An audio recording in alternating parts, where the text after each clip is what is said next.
ជាខ្លួនឯងវិញម្ដងជុំរូបសងជាមួយអង្កាំចាប់ពីពេលនេះទៅ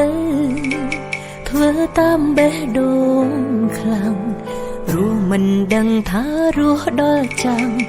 ឬអត់រៀនតទួលការពិត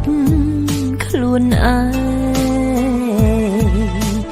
ព្រោះសំដែងយូរពេកគឺហត់ជីវិតមនុស្សម្នាក់តែងជួបរឿងជូរចត់ជួនកាលជួបស្នេហ៍ក្បត់ធ្វើបាបចិត្តសូមធ្វើតាមបេះដូងបំពេញក្តីសុខខ្លួនឈប់រស់នៅលាក់ពួនការពិតស្រឡាញ់អ្វីខ្លួននេះជាអាហារផ្លូវចិត្តបន្ថែមឲ្យជីវិតមានសេវាចង់ធ្វើអ្វីធ្វើទៅឲ្យតែគិតថាល្អ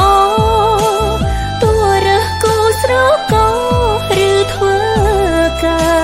ររៀងនៅមាននៀបចាញ់ចង់យើងវិញជាមនុស្សធម្មតាអ្នកណាចង់គិតអី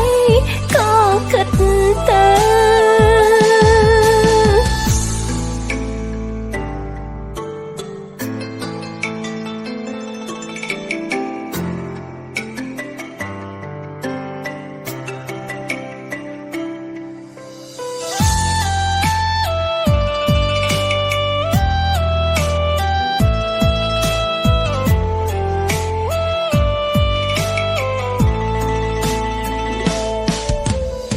រៀនតទួលការពិតខ្លួនឯង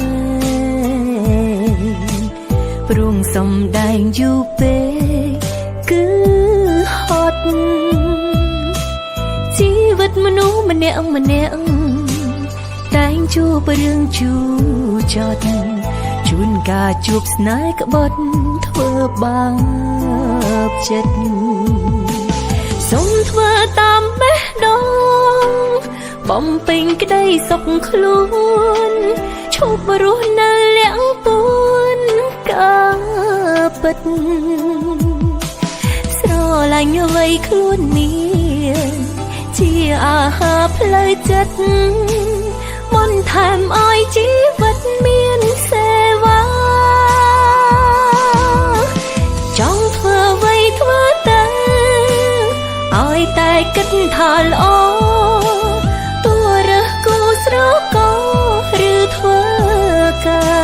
ររៀងនៅមាននៀបចាញ់ចង់យើងវិញជាមនុស្សធម្មតា